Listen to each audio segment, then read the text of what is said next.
Hello guys, welcome to join us our live streaming here. We are now here in Tianjin, and this is a wrap-up session for the Summer Davos Forum here in Tianjin. And we have 4 of our reporters here. Could you guys briefly introduce yourself to our audience? Good morning, ladies. Good morning, and everyone. Thank you for having me here. I'm a reporter from CMG. My name is Wang She. Welcome to join us. And good morning, I'm Gao from CGTN. Good morning, everyone. Glad to be here. I'm Joey Chiu from CGTN. Yeah, after doing these days' reports, what are some topics that really impressed you guys? Anyone want to go first? Well, first of all, I want to say that I really love the theme of this year's Summer Davos. That is the entrepreneurship. I think the essence of the entrepreneurship is all about innovation. And during the opening ceremony, we can see the Premier Li Qiang said that the key point is we are facing a new round of industrial revolution, and the innovation is a key driving force to the recovery of the world economy. So about the entrepreneurship, it's all about innovation as well. So this year, I'm focusing on the technology, especially the artificial intelligence and also the low carbon, the carbon neutrality technologies. And these issues really need the cooperation, the global cooperation, and we should put our efforts together to make them the new driving forces to the world economy recovery. Yes, true, and we can touch on that later. And Gaowang, I know that you attended the opening ceremony, right?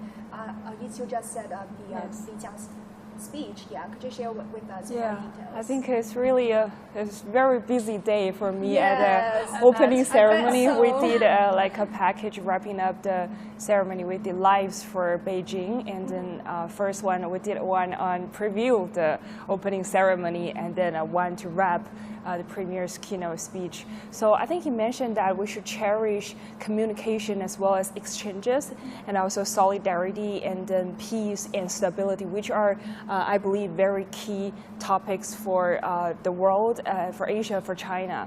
And then he also said that China will stick to open up. I think that's very important for global investors to really look at the Chinese market to see if it's really an attractive bet for them across various industries. And then after that, we did a lot of interviews, and then focusing on, because I'm particularly interested in green finance, climate financing, as well as ESG, but I can talk about that later. Yeah, sure. And what about you, Wang She? Well, I'm really jealous of you too, because I didn't go for any meeting on this forum because I've been working with CMG group, CMG team, and also CGTN, right? Yeah. And also CGTN, like we've been doing some live streams around Tianjin because it's such a great opportunity to introduce this city, which is hosting Summer Davos, to the world.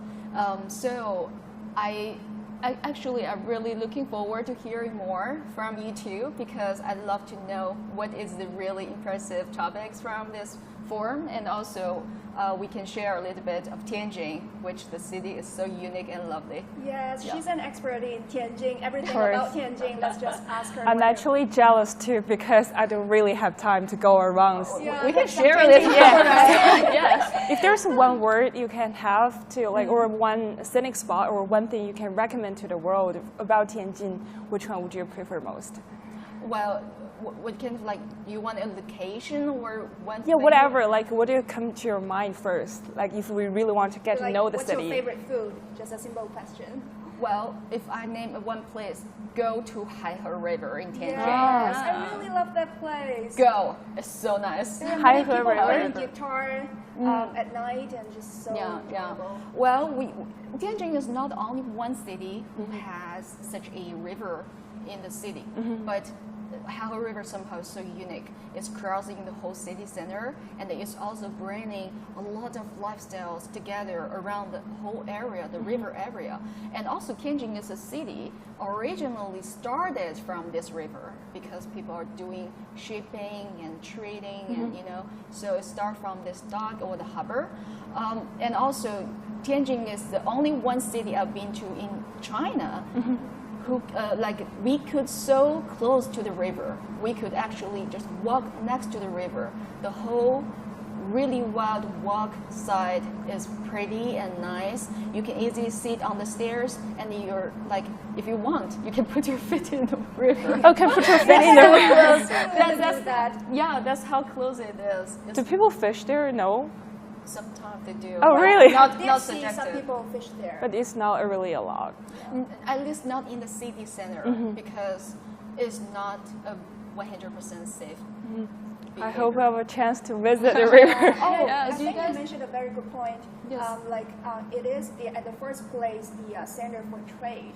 That's why it is selected as the host city for the Summer Davos Forum too, right? I definitely believe this is one of the reasons. Yes, Tianjin actually has a very long history of business, and also back to the theme of this year, entrepreneurship. Yes, Driving force for the this global word economy. always gives me a little bit hard time.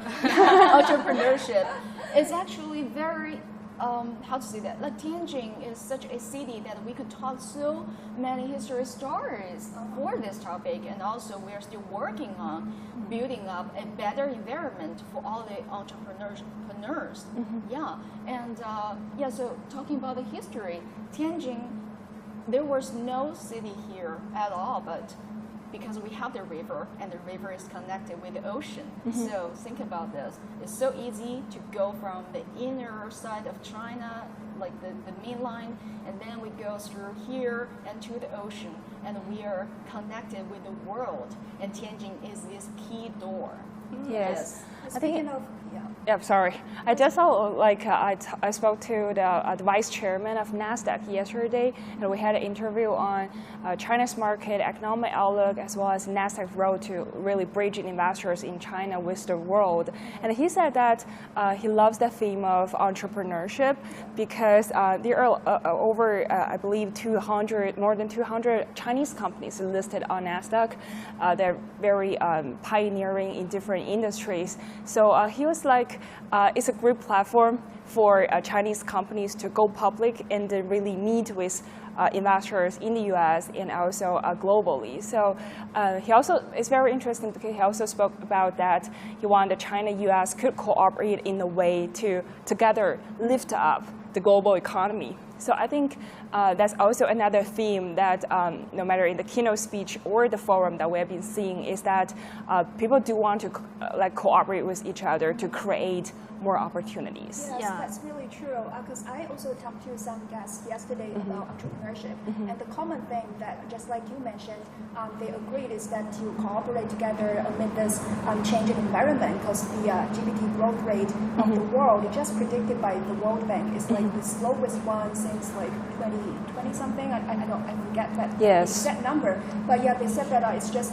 especially like now, the digitalization is also emerging quickly. Yes. And among all of these different backgrounds, all entrepreneurs just need to cooperate together to tackle these challenges. Yes. Yeah. And if we- you've been done many reports on entrepreneurship too, right? Yeah, and we just talked about Tianjin City. And if we look at the combination of Tianjin City and this year's of World Economic Forum, we can see that something has changed, something remained the same. For example, as we know, Tianjin is a port city from 19th to 20th century, and it welcomes all of the foreign traders, businessmen around the globe. And now it remained the same. But the difference is that we know that Tianjin is a port city, but back then it was a traditional port. Now we have the smart port, and also the theme is different too, because before it is a traditional business between the countries, but now we can see the new global cooperation includes the carbon neutrality, the artificial intelligence, and the process of digitalization, which is a huge trend among all of the agenda we are participated for this year. So I think that is some elements of changes, and something remain the same, which attracts me a lot. So what do you think about this? What do you think if you have 3 keywords for Tianjin as well as for this year's of Davos? What is your takeaways? Maybe Gawa? Each one can offer one keyword. Yeah, sure. So I can Yeah, we are good at math, so combining 3 keywords, we got it. Yeah. Or maybe just like Sure. talk about the entrepreneurship, and also like the you said like Tianjin starting from a small port. I totally agree with that. It's like because if you look at the data, it is keep attracting more and more foreign investors here, and the average annual growth rate of those attracting those foreign investors grew at like about 6% in the past about a decade. So it is just growing very rapidly. Yeah, did I have leave you guys some time to think about your keywords? Of course. Thank you. Okay, Mine is fine. Yeah, maybe I raise a question. I will get a start. So I think the entrepreneurship, if we have a keyword you just mentioned, maybe responsibility and innovation, and because You have to say words already. Just like really, join the club. Yeah, Yes. because we talk about the carbon neutrality, and when I interview with the general manager of Huaneng Group, he mentioned that this year's Summer Davos, they use the new energy to do the supply for the whole forum. And for this year's, we got 3 days of forum. It saved a total of 800 tons of carbon dioxide emissions for this year. That is a very impressive figure. The center has achieved a 100% green energy of electricity supply. I'm very just interested in that too, because I don't know how that worked actually, but it is just like you said, it saved carbon dioxide emissions of about 800 tons. Yeah. Yeah. Oh, my word will be a little bit different. The keyword. Yeah, sorry. But my word actually will be resilience. Resilience. That's a word I sort of stole from one of my interviewees. Right? I spoke to the Asia Pacific CEO from Boston, the BCG, yesterday, and we actually asked him to describe China's economy, and the word he used is resilience.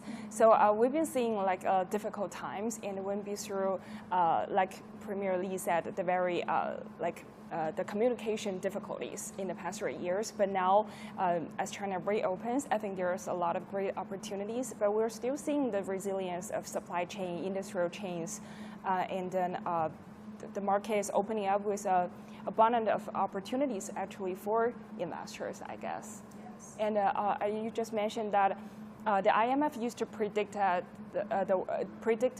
it will be a very challenging year for global economy in 2023, but Asia Pacific will contribute around 70% to global growth this year. So I guess there's a lot of things we could do. And then every time I would ask my interviewee, how do you think the role of China and Asia in boosting a slowing global economic recovery? And I thought they're all very confident. They're from very different industries, but they're really seeing that Chinese consumers and the market have lots of things to do, and also lots of things to offer. It's really an attractive bet for them. Yes, I totally agree with you. Because our global business team, we also conducted a poll consisting of those questions that you mentioned.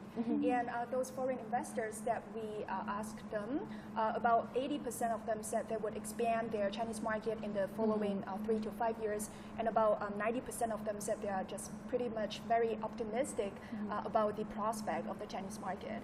Yes, Yeah. and we're seeing like a global CEO coming to China, Elon Musk, Yeah. and Jamie Dimon, and they're all coming to see. I think it's Yes. quite a trend that's Yes, a showing trend. that we're opening up, we'll stick to opening up, and also we're offered to the global investors. Yes. So your Yes. keyword is resilience, Yeah. right? And then innovation? I think just resilience, that's very just important. resilience. Okay. Yes. What about you? Well, my turn. So besides Mr. Zhou mentioned these two keywords, I also feel maybe sustainable and Yeah, also sustainable. diversity. Yeah, I think these two keywords are very important as well. You know, I mean, so if we're talking about entrepreneurship, then it's always related to some business organizations. And diversity is so important in nowadays because we're not focusing on increasing our economy in the future, but also we are holding the responsibilities for the whole society and also the world. We are making a better life for everyone. And nowadays, we always call this as like a global village something, because everyone's connected with each other through whatever internet, traffic, airplanes, but we cannot consider us as one single organization or person or group anymore. We have to think in the better, longer term and future. So diversity is something I would love to see more. It doesn't matter in China or any other country, but the whole world. We could be more united together, and also, yeah, and sustainability. Yeah, this word also gives me doing great. Yes, I know, right? This is like too long.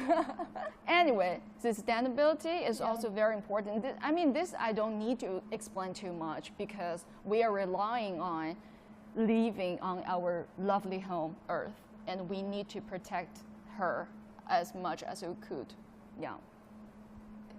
True. Yeah, and for me, I think the key word would be innovation. I feel like not just for those big companies too, because like one day before the forum started, I also came to a small company here in Tianjin, and it's called Visco Technologies, and it is also because you know many small and medium-sized they are not that small, but it's just like some of them may not find it not that easy to get those findings to put into their like technological breakthroughs, but then they are just innovative enough, and they find their unique solutions, and then to work with those Chinese leading new energy vehicle companies like Xpeng and Automotive, Great Wall Automotive, all these companies. So they are bringing those very great technological solutions, and then they can have enough funding to do all these. So and also I also talked to some like those giant and leading companies, and all the common thing that they mentioned about is innovation. Yeah, and also like just Rachel, you said you've done many reports on artificial intelligence, generative artificial intelligence too, right? Yes. That's all. Just many topics are related to innovation. What are some of your new findings? Yes, before the session, we've talked about a little bit about the moral and ethic issues, the risk about artificial intelligence.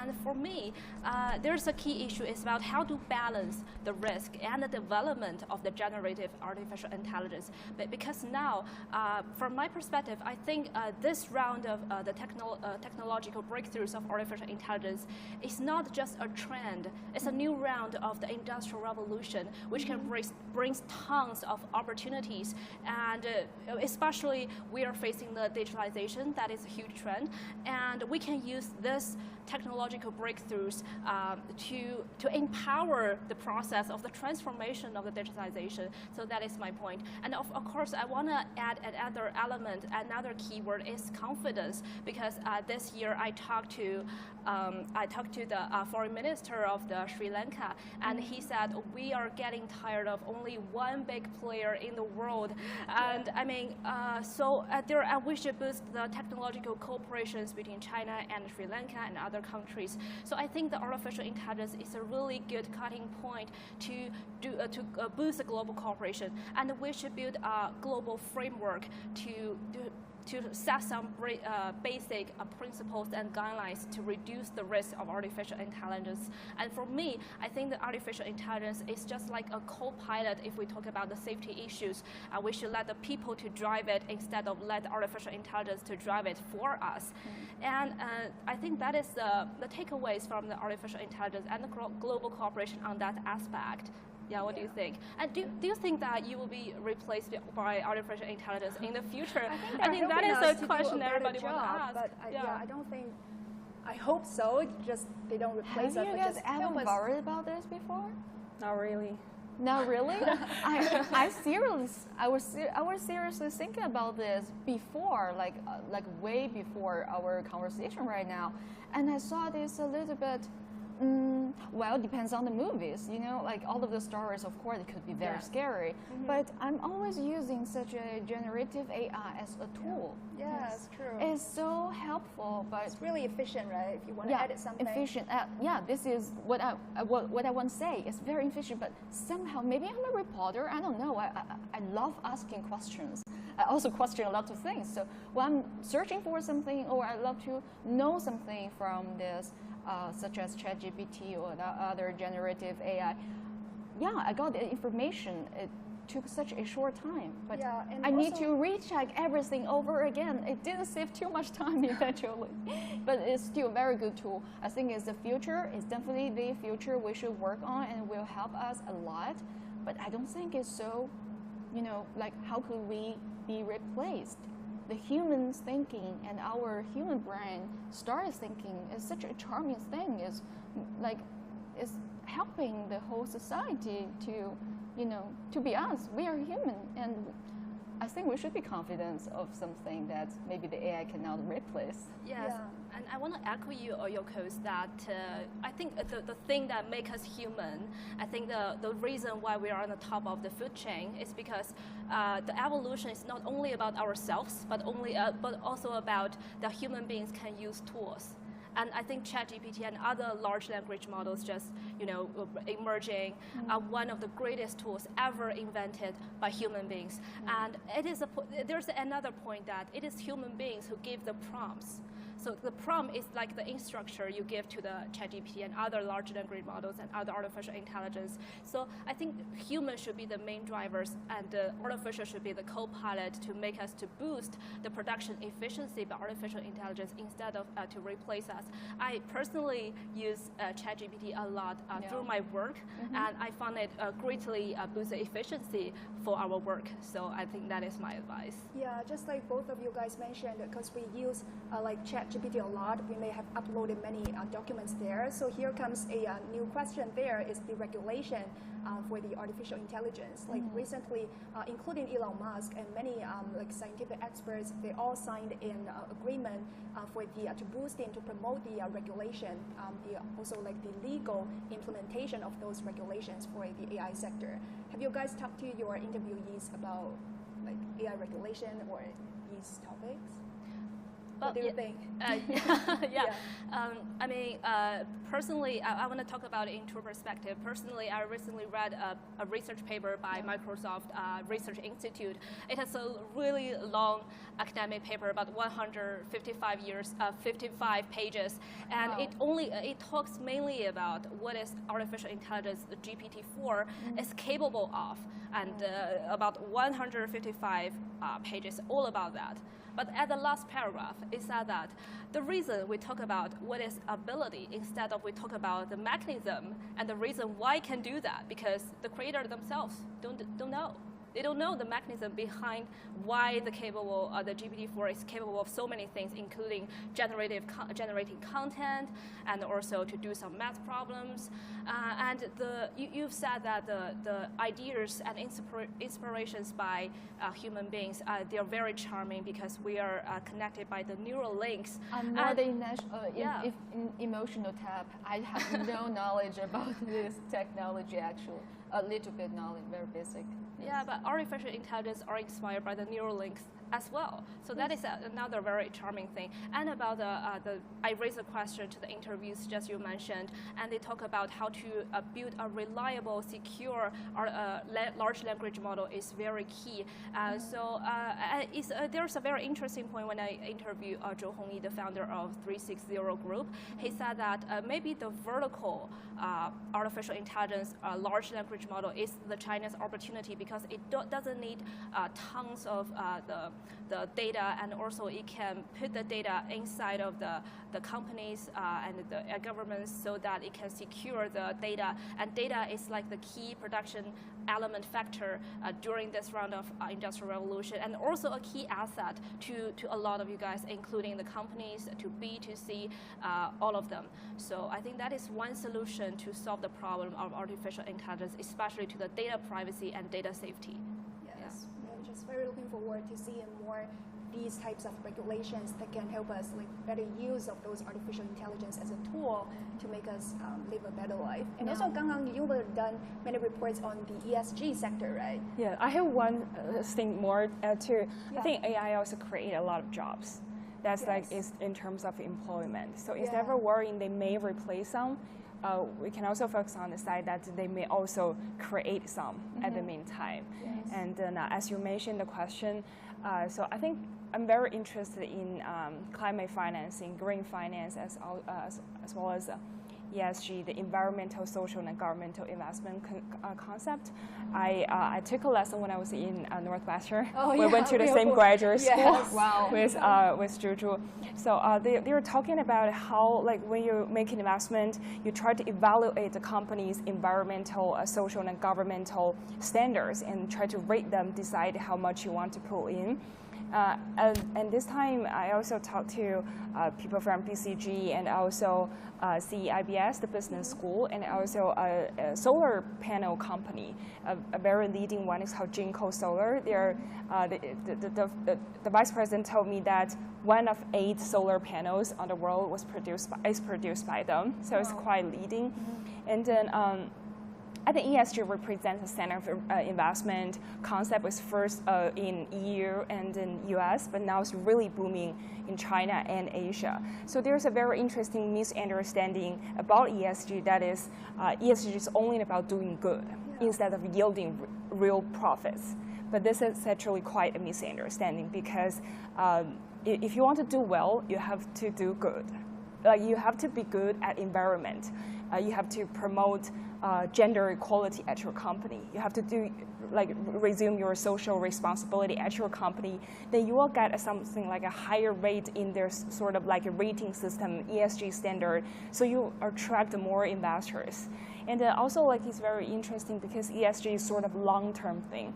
When you make investments, you are not expecting something in the very short term, but actually in a very long time. So the vice president told me yesterday that when they start investing in solar panel 5 or 10 years ago, nobody would expect that it would generate such huge returns and do such a good thing to achieve the carbon neutrality goal and also many aspects. Right. But 10 years later, you are seeing that China has played a leading role in the world's new energy revolution, and then you do exports, and then now also solar panels come at a relatively cheap price. So you use cheaper energy, and then you also emit less carbon emission. So I think it's also very interesting because ESG or green finance that do require a long-term vision. That you have to have a long-term vision to make such investments and yield returns.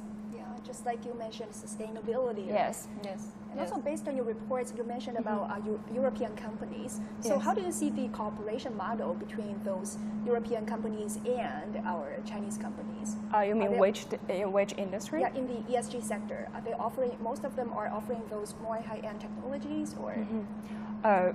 Because I don't really talk to European companies about specifically their cooperation, but I think there's a lot of things to do. And then there was a summit called a Paris conference at the end, very close. I think Chinese leaders attend that, and they do share insights on how could China and EU better cooperate better in clean energy. And then I think a lot of imports and exports going on. And then I think with China reopening, there will definitely be more investors looking at opportunities in a lot of different industries. Yes, true. And apart from these conferences, have you guys participated in any activities held during the forum? Not yet. No. I participate in another forum. Actually, it's my only forum besides opening ceremony. It's called the Future of Belt and Road Initiative. I believe that's also a very key topic, especially as this year marks the 10th anniversary. So Mr. Xin Baoan, the chairman of National State Grid, and also a minister from Zimbabwe, and then who else? Director. An official from NDRC, China's top economic planner. They all come to share their insights.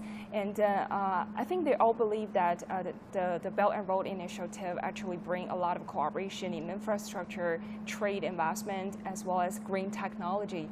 And so I found it very interesting because we are really looking forward to the future of the initiative. Yeah. Yes. Do you have time for some events?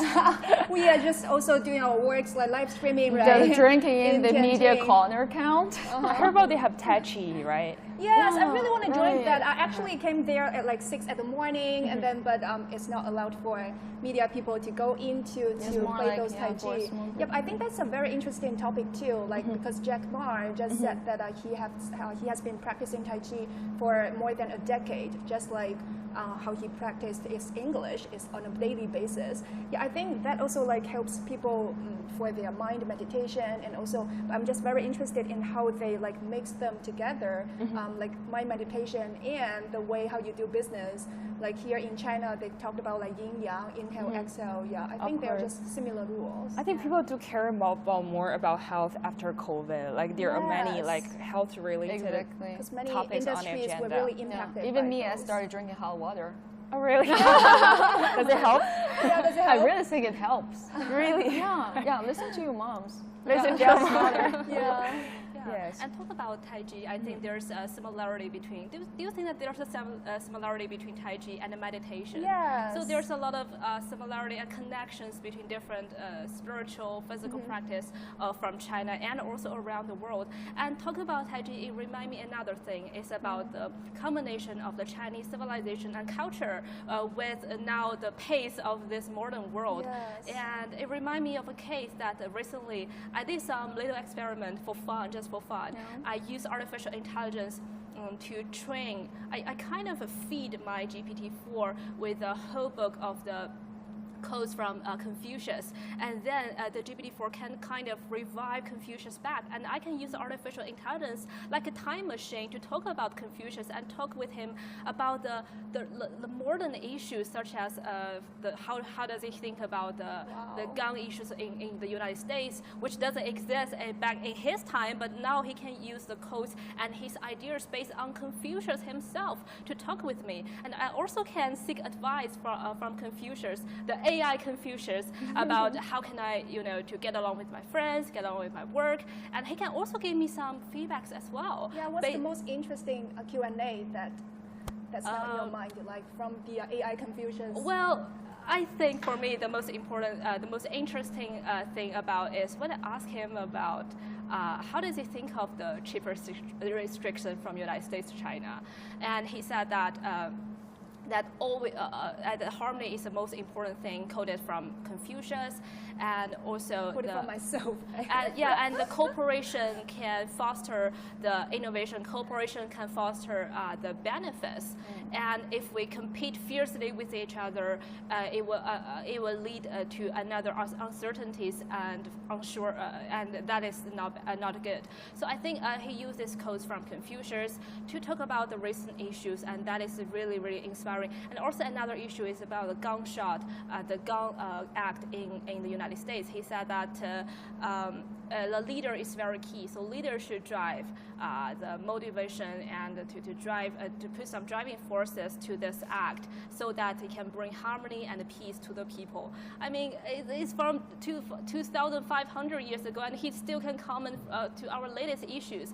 And also, I used Midjourney, another AI tool, just for fun, to make me travel back to their time, to have their selfie with Confucius, with Sun Tzu, and with Lao Tzu. Who's the most handsome one? Sun Tzu, of course. I think I train them with their portrait. I feed them to the Midjourney, and I feed my portrait as well to the Midjourney, and I use a right prompt, and it can generate the selfie photo for you. I can check it for you later, and we can continue to talk about this issue. It's very fun, since you talk about Tai Chi. I have a question. So besides all these serious issues, you said also asked how to get along with your friends. Is that what you said? Yeah. So I wonder what's their answers. Do they really help? Well, the essence of Confucius' ideas all about harmony, and also learn from each other. About harmony, and right? also learn from each other. So if you have differences between your friends, that's totally fine, because you can learn from each other based on your differences.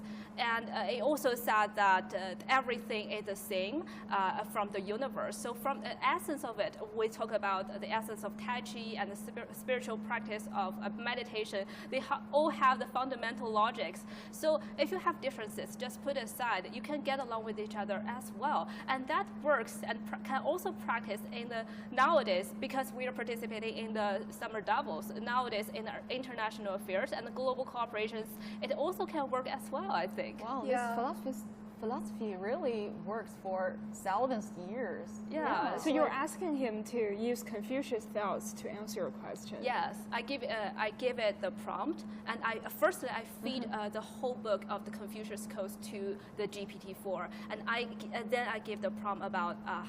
And then you ask question about what does he think based on the based on the philosophy. PDF and the book I just feed him, based on the philosophy of Confucius. Okay, that's very interesting. Yeah. Like you can first feed them and and, also then like ask for harmony, something back. cooperation. I think AI Confucius should come to our Summer Davos here. Yeah, and also like we talked about Tai Chi, and also one of my interviewees, he also talked about mind meditation. And I think one of the very inspiring points, the biggest takeaways for me is that like he said, for many people, meditation is like you can't think about anything, just to focus. And then he said, because he himself is a scientist, and he used to work for Microsoft and so many big companies. And then he later he just restart his own business. And then he said that meditation for him is actually like works also like a GPT. Like you can like many different types of thinking come into your mind, but then you can just be an observer to see them, but then you don't engage with them.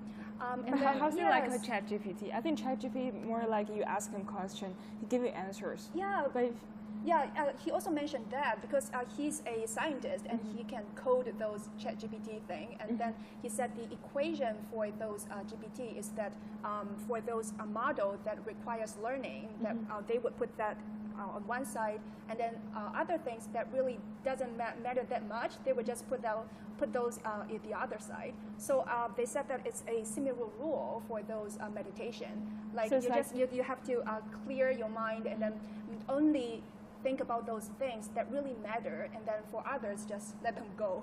so it's like they offer you a lot of like different thoughts, and then you try to pick or observe, like you said, and they decide have which like one is. calculation model, and then those that requires the learning model, they will pick them up and then just to. Yeah, I don't know the specific coding that they are doing, but it's very interesting. Metaphor that people compare with meditation with this kind of AI. Do you know such a like exercise? Maybe it's called mindful breathing. 正念呼吸. Oh, I think I have that It's on my not Apple Watch. meditation as well. Is it like hold for several seconds and then exhale? Not really. It's like you just empty your brain for a few minutes, maybe 2 or 3. You can do this anywhere, even right here. Like this is like really similar with such an exercise. I saw the name is mindful breathing. But anyway, so this is making you to understand, first to accept yourself. Yes. Yeah, and to accept your thoughts, and they won't be gone. They are always existing, but you can always increase your abilities to bring yourself back from all the chaos thoughts to yourself, to your mind, and talking with no one, but focusing on your breathing, your body feeling, and everything. I think it's very difficult. I try sometimes. Yes, Yes, me me too. too. Extremely Right? difficult. The Just difficult remind part is yourself, to be an observer. empty your mind. I always That's think really think of difficult. something, right? Yes, but this is normal. You just need to bring yourself back gently and do not blame on you. It's normal. It's okay. And Is but it easy for you to do that? no, I practice this for more Years? than 1 month. More than 1 month. Yeah, but and you then feel like I sort of get it because sometimes if I can now sleep too well, and then I start focusing on my breathing, like you can feel your stomach is going up and down, and like you can feel like the breath going through your nose. Yeah, just get in the moment and to experience you're everything. focusing on the moment, the present, nothing else, and it does need longer time practice. Otherwise, you will course. lose this ability. You will lose. but this you feel feeling. like you're making progress, Yes, definitely. like through practices. Yes, so sometimes I do use this for calming down a little bit. Yeah. Before live streaming. During our live streaming, I remember that you also told us that like you talked to many Tianjin those locals Oh, in yeah. parks, right? And they Tianjin also Da told you some They like are the most lovely person. yeah, share Yes. with us. Yeah. So this is something I call it park therapy. Art therapy. Therapy. Yeah, it's similar to mind meditation. Yeah. And ChatGPT. As you know, like Tianjin people, they are speaking in a Tianjin dialect. the dialect is so unique. It's very funny, but of course in a positive way. And they are like everyone here. They are full of sense of humor. You will never find another place like Tianjin. I mean, in the northeast of China is also very famous for those outgoing personalities. But Tianjin is a little bit different. Maybe not everyone is so outgoing, but as long as you go to them and just start a small talk. I think they are people so in warm. People in Beijing are also welcoming and love to talk, but still it's different. I think probably we're more because like Tianjinhua. like within the family. Like if there's something someone you really know well, then probably you more deploy your sense of humor. You become more relaxed.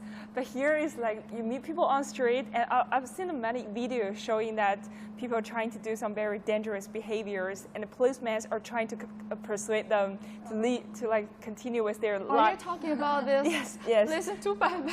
Yes, and then they're doing a very humorous way that many people. Many years ago, I think there was a teenager. He was not in a very good mood, so trying to do something he dangerous. was like standing on this terrace and just facing to the air, and the policeman is trying to get him back and telling him. But I mean, if I'm talking English I'm speaking English for telling you this story, it doesn't sound really very interesting. You gotta watch the video. Like this policeman is non-stop saying to 听话孩子，听爸爸话, something Drink like hot that. water. It sounds like your family is telling you these. It's very. It's like it doesn't matter what you say. Yes. As long as you are in Tianjin dialect, it sounds so interesting. And then you don't really want to do the dangerous thing. You want to come back to life. I want to listen to Baba even more. Yes, very also, interesting. like if you check with those taxi drivers, they also just very talkable. Yeah, and like I feel like they, especially their dialects, just sound like the stand-up comedy in Tianjin. Yes. Yeah, it's really interesting. So talking about this parks therapy, why I love to go there a lot. Parks. Yes. Sometimes it's because of work. We need to interview random persons for different topics. And at the very beginning, they're always so shy. Like, oh, I don't want to be on camera. No, don't interview me. Right after second Set up sentence, the camera. Yeah. Come on. Yeah, I was like, just one question. And they'll be like, okay, come. I want to talk more. One question for an hour. Very talkative and very friendly. And also, when you just go for some elder people in the park because they're just chilling and enjoying the weather, they're always in a good mood. And you can just talk with them and Could you share with us like one example? What did you ask them and what did they say? Well, I'm trying to think how could I translate this in English, but it's also having the fun part. Yeah, it's really lost in the language, right? Like it only exists in the Tianjin dialect. It's a very So such as one time I was talking with an auntie. I was asking her, what do you think? Why Tianjin people have such a good personality? We're so chill. And she says, because we are not like the fancy cities. We are like 我们不玩大命. Oh, really? That's really a good quote. We are just live our life here. Yeah, we are not like chasing for the most. It's not necessary. Lifestyle. Yeah, but if we speak English, this is like just what? lost. Yeah, but so try to learn more Chinese, learn more Tianjin dialect. You'll understand how interesting it could be. And I also think there's a certain power in the language because from the Tianjin city, you can see the dialogue is really affecting your ways and your philosophies of lives as well. Yes, I think so. And I think there's one thing I want to mention about the Summer Davos because it really provides an opportunity for the in-person dialogue. When we shut down, we do all Zooms interview, and then we went online for the past 3 years. But here we really meet people, no matter random people on the street speaking about your life, or those coming from multinational firms at the Davos Forum, and then speaking about their thoughts on various topics that really affecting the world. So I love the chance to really meet people in person and then speak to them and really live in the present. Yes, and I really love the vibe here for this year's of Summer Davos because I want to echo another keyword is confidence. I just like I mentioned, I talked with Foreign Minister for Sri Lanka and also the Minister from Zimbabwe, and they all talk about they have really strong confidence of China's increasing role and important role that it will play and is playing right now in the global economic recovery, and also the minister from Zimbabwe said that the Africans is replicating Chinese experiences, and also they can have some mutual cooperation, including infrastructure, new energy, technology, things like that. And also I talked with a professor from Cornell, and he said the rise of the RMB is also important. It's going to reshape the landscape of the global finance. And also we can see a group of data that the usage of RMB in the cross-border trade in China has surpassed US dollars and euros for the first time in March 2022. So I think there are a lot of key issues. Globally? In China? In China. Okay. In China. So I think that is really key issues and show strong confidence by the big game players and great minds gathered here, at which we can meet in person to talk about and to feel the vibe of confidence and of the strong recovery of the world economy, especially China's role in it. So did the Minister of Sri Lanka talk about debt issues?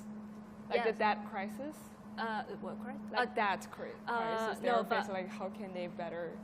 No, but I talk about in the technological aspect about how they can cooperate with China about the digitalization, because digitalization is not only about empowering the traditional industries, but also it can create new jobs and new industries. And during this process, it can create jobs, it can create profits, and make new driving forces and economic growth point to this process.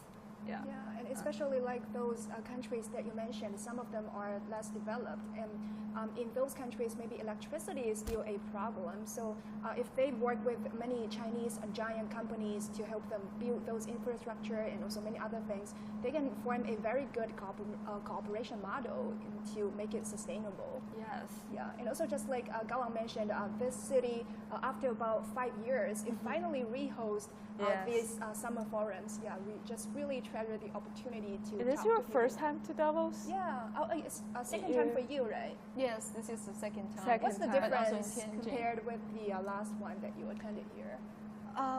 Well, to my feeling, the very big difference is the themes. The themes. Well, Yes. what's the theme? Can you still recall? Yeah, Yeah, the previous year. I couldn't. But this year's Sorry, very but- different. Yes, Yeah. but I remembered all the Davos. It doesn't matter Summer Davos in China or the original ones in Europe, but the topics are always so massive. It's huge.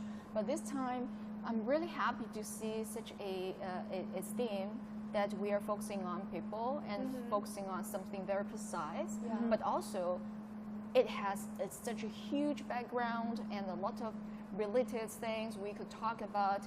And also what we are talking about is the drive force of the global economy, which is really related to everyone's life. So also, actually regarding to this entrepreneurship, I made it, unbelievable. Entrepreneurship that is so, it's like something that we stop talking about geopolitics and we stop thinking about we are speaking different languages from different countries. We are focusing on the world and the economy, the better life, and we are searching for more common understanding, the values. And I think in this common zone, like if we bring everyone to this common zone, we could have better understanding and we can achieve much more. And also we're we're better united together to build our better future. Yeah. Yeah. So therefore I'm really interested for this forum this year in Tianjin. Yeah. Yeah, And it speak was- of common understanding, I just find out the photo, the selfie I just talked to you about with. Oh Yeah, wow! can I show it to our camera? Yes. And this is a AI selfie. I use AI as a tool time travel with Confucius and with Sun Tzu. cute. Do you think Sun Tzu is the cutest one, most handsome one? And also Lao Tzu. Yeah, I use a portrait to train them. So I think it also to show that the essence of Chinese traditional culture can empower nowadays, and with tools of technologies and with their philosophies, with their ideas, and we can make a perfect combination of our Chinese traditional culture with the modern technologies in right now. Yeah, we're also very looking forward to see maybe for the next Summer Davos, we can see more AI-related activities that, like you mentioned, and we can join to play together and to experience more of these fun facts. Yes. So we are now running out of time here, but just thank you guys so much for joining here, and we are just very looking forward to see maybe like going to Dalian next year for the next Summer Davos Forum. Yes. Yeah. Thank you. Thank you so so much. much. See ya. Bye. Bye-bye. See you. Bye.